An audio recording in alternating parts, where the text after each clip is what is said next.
वर्षों से बीजेपी नेता विशाल भगत अवैध निर्माण के खिलाफ अपनी आवाज उठा रहे हैं, पर सरकार के कान में जब तक जू नहीं रेंगती, जब तक कोई बड़ा हादसा न हो। मुंबई के मलवानी में 4 मंजिला इमारत ढह जाने से एक परिवार के 11 लोगों की जान चली गई। अगर अब भी सरकार नहीं जागी तो विशाल भगत ने तीव्र आंदोलन करने की चेतावनी देते हुए दोषियों को जल्द से जल्द सजा देने की मांग की और अवैध निर्माण करने और करवाने वाले मौत के सौदागर को कब सजा मिलेगा। सबसे पहले मैं आप लोगों को बताना चाहता हूं कि आज प्रेस कॉन्फ्रेंस बुलाने का एक ही मकसद है कि कुछ चीज़ों को जो मलाड में जिस प्रकार से आज मलाड में जो घटना घटा है, ये बहुत ही दुर्भाग्य की बात है। 2 साल से हम लगे हुए हैं इसके लिए कि अवैध निर्माण को रोका जाए। मैं ये पूछना चाहता हूं सरकार से कि किसने परमिशन दिया था वहाँ पर इस तरह का अवैध निर्माण करने के लिए? किसने परमिशन दिया था? बीएमसी के किसने परमिशन दिया था कि जिस प्रकार से आप टावर देख रहे हैं उस तरह का टावर खड़ा करने के लिए? मैं सवाल ये पूछना चाहता हूँ कि हमारे मान्यवर सांसद जी करीबन 3 साल से और हमारे विनोद मिश्रा जी के द्वारा पत्र देने के बावजूद भी मालवानी में अवैध निर्माण को रोका नहीं जा रहा है। 14 फीट से ऊपर का निर्माण हो रहा है। जब एक बार नियम तय हो चुका है कि कितना फीट का होना चाहिए, तो उसके ऊपर अवैध निर्माण क्यों होता है? इसका जिम्मेवार कौन है? एक तो घर बनाना बहुत मुश्किल का काम है, और मुश्किल के काम में भी जो आदमी घर बनाने जाता है तो वहाँ पर एक आरटीआई डालने वाला आता है, उसको पैसा देने की बात आती है। कोई वहाँ पर घूमने वाला आदमी आता है, उसको पैसा देना पड़ता है। कोई दलाल आता है, उसको देना पड़ता है। और उस स्थिति में सब कुछ बन जाने के बावजूद अगर इस प्रकार से लोगों की हत्या, मैं इस बात को कहना चाहता हूँ, ये जो मलाड में हुआ है ये एक तरह से ये निर्णय हत्या है।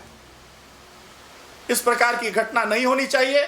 2 साल से हम इसके लिए पीछे पड़े हुए थे, और ये किस प्रकार से, ये सरकार से मैं ये पूछना चाहता हूँ, ये कैसा परमिशन था? और आज भी मैं आप लोगों को बताना चाहता हूँ, मालवानी अंबुजबाड़ी में जो आज स्थिति है बहुत भयावह स्थिति है। आप लोग अगर जाके वहाँ पर देखेंगे तो आप लोग इस चीज़ को महसूस करेंगे। और इसके लिए हम उत्कृष्ट भारत के राष्ट्रीय उपाध्यक्ष होने के नाते मैं आप लोग को विश्वास दिलाता हूँ कि वहाँ रहवासियों के आवाज़ को उठाऊंगा और दूर तक पहुंचाने का काम करूंगा, और आप लोग का इसमें सहयोग चाहिए। मैं उन परिवार वालों से बोलना चाहता हूं, उन बच्चों का क्या ये था, दोष था कि उनकी इस प्रकार से मृत्यु हो गई। आखिर आप लोग थोड़े से सुख के लिए अपने परिवार के बच्चों को आहुति देते हैं, ये बहुत ही गलत बात है। अपने थोड़े से सुख और चैन के चलते जिस प्रकार से आपने आज जो ये मालवानी में जो कांड हुआ है, ऐसा कांड आपको सुनने को मिला होगा कि दहिसर में भी इस प्रकार का हुआ है। अवैध निर्माण को रोकना बहुत ही जरूरी है, और खास करके मलाड मालवानी में मैं 2 साल से इसके पीछे लड़ा हुआ हूं, और मैं आज आपको ये मंच के माध्यम से और ये मीडिया कवरेज के माध्यम से बोल देना चाहता हूं, इसके लिए बहुत बड़ा आंदोलन करने जा रहा हूं। क्या अगला स्टेप क्या होगा? आपने कहा आंदोलन करें, क्या स्टेप लेंगे आप? अभी कोरोना काल चल रहा है। कोरोना काल समाप्त होने के बाद मेरे पास हर लोगों का खुफिया रिपोर्ट है, और मैं सब खुफिया रिपोर्ट जो है सबका मैं उजागर करने वाला हूं, और सरकार से मांग करता हूं कि एक नियम बनना चाहिए। कोई भी घर बनाने का बीएमसी का एक नियम होना चाहिए और उसी का पालन होना चाहिए। लेकिन विशाल भाई, अगर बात करें तो ये जो निर्माण होते हैं, अवैध निर्माण होते, इसका निरीक्षण करने वाले बीएमसी स्टाफ ही रहते, तो आपको नहीं लगता ये जो घटना घटी है इसमें बीएमसी ऑफिसर? मैं आपको पहले बोला कि घर बनाने के लिए एक मजदूर क्लास के लोग ही चाल में रहते हैं, और जब चाल में रहते हैं मजदूर क्लास के लोग, तो वो अपना घर बनाने के लिए कितना कठिन से पैसा कमा के इकट्ठा करते हैं, और उसमें भी घर बनाने के समय उसका पैसा क्या, इसका पैसा कितना, उसका पैसा कितना, इस तरह बहुत सा पैसा बढ़ जाने के बाद घर बनता है। और घर बनने के बाद अगर इस तरह की घटना होती है तो यह बहुत ही दुर्भाग्य की बात है। और मैं उन परिवार लोग से भी बोलना चाहता हूं कि कृपया करके अवैध निर्माण ना करें और अपने परिवार के साथ में इस तरह का खेल ना खेलें। नहीं, इसमें अगर दोषी हम देखने जाए तो पुलिस वाले भी दोषी है, सब दोषी है। तो आपके तरफ से क्या एक्शन लिया जाएगा उन पर? मैं बहुत बड़ा आंदोलन करने वाला हूं। पहले तो मैं मान्यवर यहाँ के मुख्यमंत्री जी से और यहाँ पालक मंत्री जी से सबसे अनुरोध करना चाहता हूं कि जितने भी अवैध निर्माण बना है उसके ऊपर जांच बैठे और उसके ऊपर कार्रवाई हो। अगर वो लोग इसका निर्णय नहीं लेते हैं तो बहुत जल्द उग्र आंदोलन किया जाएगा। नहीं, मैं यही बोलना चाहूँगी, कल से टीवी में और हर जगह मैं देख रही हूँ, सुन रही हूँ न्यूज़ में, ये बहुत ही दुखनाक है, जो ऐसा होना नहीं चाहिए। हर साल लास्ट ईयर भी एक मकान ऐसे ही गिरी थी और मैं वहाँ खड़ी थी, एक प्रेग्नेंट लेडी जा रहे थे, सब लोग लेके जा रहे थे। तो ये जो है, मैं एक ही चीज़ बोलूँगी कि जो भी बीएमसी के ऑफिसर्स हैं जिन्होंने भी ये परमिशन दिया है और ऐसे इलीगल जो भी मकान है आप उनको तोड़ के अच्छे से बना के गवर्नमेंट को बोल के अच्छे से बनाइए। और ऐसे तो हर साल ही होंगे ना, कल 12 लोग मर गए और 8 लोग हॉस्पिटल में अभी भी जख्मी है, छोटे छोटे बच्चे मर गए। तो मैं यही बोलूँगी कि इसमें पूरी सख्त से कार्रवाई की जाए और जो भी बीएमसी ऑफिसर्स इसमें है और सबके बारे में जांच किया जाए और ऐसा दुर्घटना ना घटे दोबारा, यही मैं चाहूँगी। बड़ा ही दुखद है, इस तरह का होना नहीं चाहिए। सरकार को, प्रशासन को ध्यान देना चाहिए कि कोई भी कहीं भी सरकारी जगह हो, प्राइवेट हो, कब्जा करके 2 माला 3 माला 4 माला ठोक देता है। तो 1-2 माला तो ठीक है, अपने रहने के लिए आदमी बनाता है, लेकिन 3 माला 4 माला बनाता है, वो गिरता है, पक्का बना नहीं पाता। देखने वाले देखते नहीं, देखने वाले ले दे के पटा देते हैं।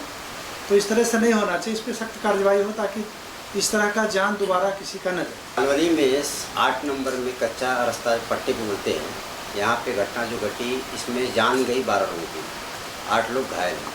और इस घटना का प्रत्यक्ष रूप से मैं गवाह रहा हूँ, क्योंकि वहाँ पे जब ये घटना घटी तो उसके बाद हम लोगों ने जाके वहाँ पे सेवा कार्य किया, मलबा हटाया, लोगों को एम्बुलेंस में बैठा के भेजना, ये सारा काम भारतीय जनता पार्टी का कर्ता मिलकर हम लोगों ने किया। तकलीफ इस बात की है कि यहाँ पे जो भी इंक्रोचमेंट हो रहा है, अनलीगल काम बांध कंस्ट्रक्शन का चल रहा है, ये सर्वे सर्वा कलेक्टर लेवल पे कलेक्टर ही जिम्मेदार है। ये जो घटना घट रही है, ये अगर कलेक्टर सो रहा है यहाँ पे, कलेक्टर अगर जागता तो आज अम्बुईवाड़ी में इतने बड़े पैमाने पे कलेक्टर लैंड के ऊपर अवैध काम चल रहा है, झोपड़ा बन रहा है, कंप्लेन करने के बावजूद भी कोई सुनवाई नहीं होती। तो कलेक्टर हमारा इसका सर्वे सर्वा जिम्मेदार कलेक्टर है। अभी जो घटना घटी वो बहुत ही निंदनीय है और मैं चाहूँगा कि फ्यूचर में ऐसी कोई घटना ना घटे। जिन गरीबों की जान गई उनके लिए हमारे प्रधानमंत्री जी ने 2 लाख रुपए का जो एक पैकेज दिया वो बहुत ही सराहनीय है और मैं उनकी तारीफ भी करूँगा इस मैटर में कि उन्होंने जो 2 लाख से बढ़ाकर 5 लाख किया वो बहुत ही तारीफ का लायक है, क्योंकि आज इतनी फास्ट और एक मुंबई और दिल्ली में फ़र्क और इतने जल्दी उनको मालूम पड़ना, तो ये हमारा नेटवर्क जो बीजेपी का जो नेटवर्क है बहुत ही फास्ट है और उसमें जिस तरीके से उन्होंने हेल्प करी बीजेपी के तमाम लोगों ने, तो उनकी तारीफ़ करनी चाहिए और मैं करूँगा। और उसमें सबसे बड़ी चीज़ जो है झोपड़पट्टी के बारे में है कि अब जो बिल्डिंगें हैं उसमें जो गरीब लोग रहते हैं उनका अपना एक बजट होता है। वो बजट के हिसाब से जैसे वैशाल जी ने बताया कि किस किस को बांट के वो बजट आगे बढ़ता है, तो वो बजट कम हो जाता है। समझो अगर 5 लाख का बजट है तो सबको बांटने के बाद वो 2 लाख बच जाता है, तो 2 लाख में वो क्या करेगा? उसका मटेरियल कॉस्ट नहीं आ सकता, वो बना नहीं सकता। तो वही सरकार को उसके ऊपर ध्यान देना चाहिए और उनको आगे पुनर्वास कैसे करे उसके बारे में सोचना चाहिए।